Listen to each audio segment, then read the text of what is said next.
तिळगुळ घ्या आणि गोड गोड बोला. तर आज आहे संक्रांत. तीळ संक्रांत हा माझा तर सगळ्यात फेवरेट सण आहे. तसा तर मला सगळेच सण आवडतात, असं एकही नाही की मला नाही आवडत. कारण आपल्या संस्कृतीमध्ये सगळे सण कसे आपण आवडीने आणि आनंदाने साजरे करतो. त्यातीलच हा एक माझा फेवरेट सण आहे. कारण यावेळीच आपण सगळ्या लेडीजना भेटू शकतो, नाहीतर आपल्याला कुठं काही वेळ भेटतो. संसाराचा गाडा ओढता ओढता आपल्याला एकमेकासोबत बोलायला वेळच भेटत नाही. पण फायनली या संक्रांतीच्या निमित्तानं आपण 4 जणी एकत्र येऊन आपल्या आवडी-निवडी, आपल्या मनातील काही गोष्टी एकमेकांना शेअर करत असतो. म्हणूनच तर हा सण इतका महत्त्वाचा आहे. दुसरीकडे या ताईने कोणती साडी घातली, त्या ताईने कोणती साडी घातली, याकडे पण आपलं बारीक लक्ष राहते. म्हणूनच तर तीळ संक्रांत माझा फेवरेट सण आहे. तर आज आहे संक्रांत. हळदी कुंकवासाठी म्हणून मी सगळ्या लेडीजना बोलवणार. सकाळपासून कामाची धावपळ, हे करायचं आहे, ते करायचं आहे, डेकोरेशन करायचं आहे, वाणामध्ये काय द्यायचं हे ठरवायचं आहे. आणि यावर्षी मी मस्त स्वतःसाठी साडी घेतली होती.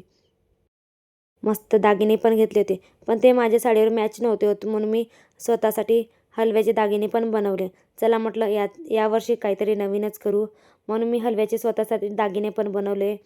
आणि जे काही लागणाऱ्या गोष्टी घरासाठी, पडदे, कारण आपल्या घरी नवीन लेडीज येतात आणि आपल्या घराकडे थोडं बारकाईनेच लक्ष दिलं जातं. म्हणून आपणही कोणत्या गोष्टीमध्ये मागं पडायला नको, म्हणून सगळ्या गोष्टी कशा मी व्यवस्थित करून ठेवल्या. डेकोरेशनचं पण सगळ्या गोष्टी करून ठेवल्या होत्या की आपण कोणत्या थीमवर डेकोरेशन करायचं, या सगळ्या गोष्टी बघितल्या. पण झालं काय, शेवटी तेच सांगतेच तुम्हाला. हॅलो, हाय, नमस्कार. कसे आहात तुम्ही? मजेत आहात ना?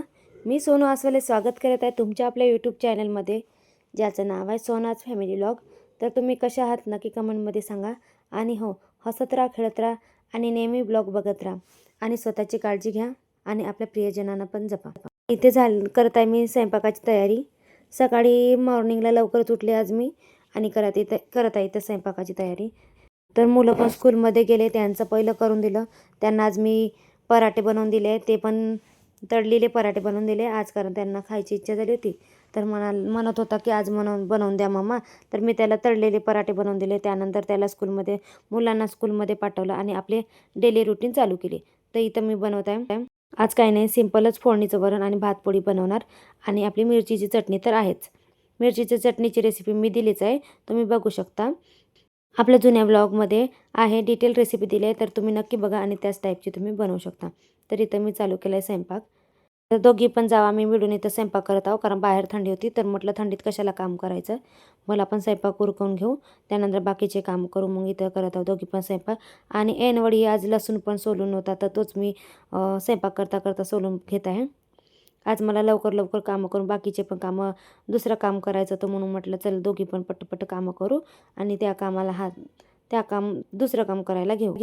तर गोष्ट अशी झाली आहे की मी जुन्या व्लॉगमध्ये तुम्हाला जे काही साडी आणि घरात लागणाऱ्या गोष्टीचा व्लॉग शेअर केला होता.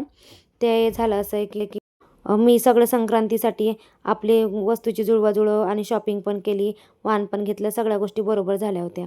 पण आताच यावर्षी आमच्या घरामध्ये एक गोष्ट झाली आहे, ती म्हणजे अशी की आमच्या घरातल्याच एक जवळचेच आमच्याच कुळातल्या सासूबाई वारल्या. तर आमचं असं झालं की वाण द्यायचं की नाही द्यायचं.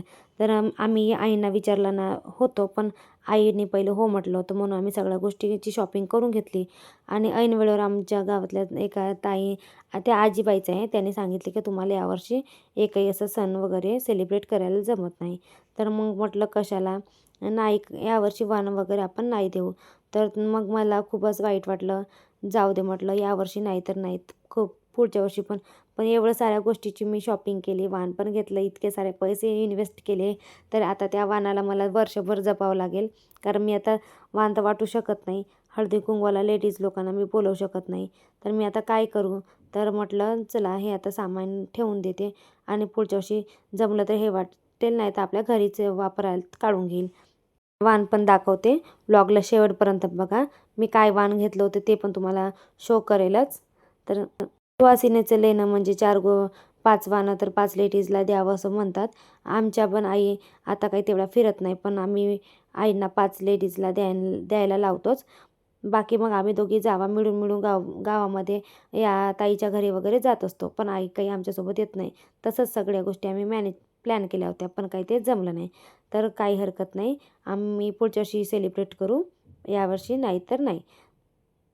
आम्हाला शेजारच्या ताई पण फोन करून बोलवत होत्या की हळदी कुंकवाला या, हळदी कुंकवाला या.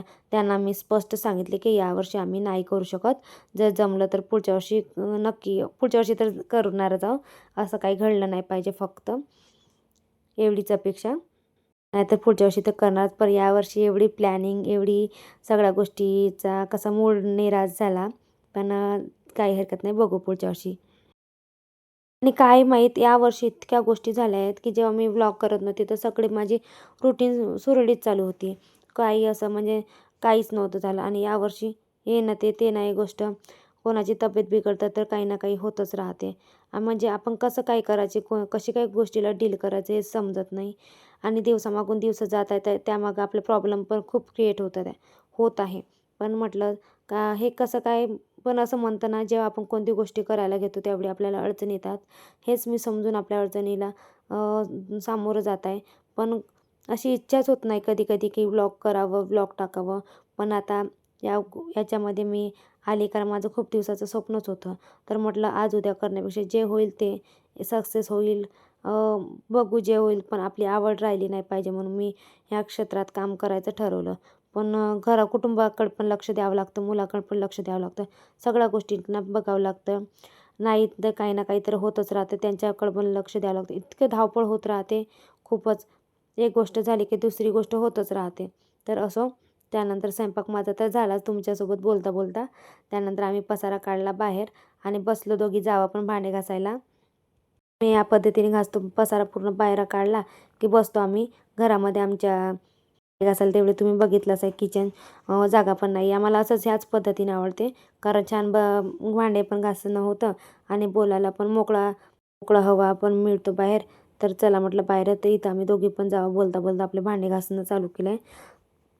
आणि तुम्हाला जे डेकोरेशन दाखवलं आहे ते गेल्या वर्षीचं डेकोरेशन आहे. मी गेल्या वर्षी खूप मस्त हळदी कुंकूला सेलिब्रेशन केलं होतं. खूप सुंदर डेकोरेशन केलं होतं. ते मी माहीत नाही कसं काय सुचलं, तर शूट करून ठेवलं होतं. तर बरं झालं यावर्षी तुम्हाला दाखवायला तरी झालं.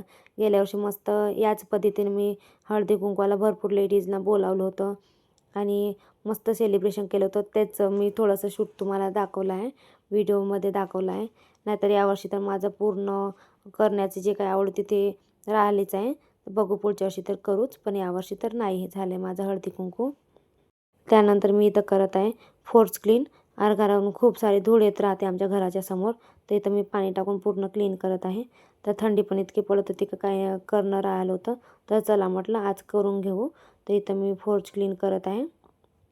हे काम मी संडेलाच करते, पण काल काही जमलं नाही. मुलं घरं राहिले तर ते काही कामं करू देत नाही, आपल्या अधामधात येतच राहते. तर सगळ्यांचा तर हाच प्रॉब्लेम असेल.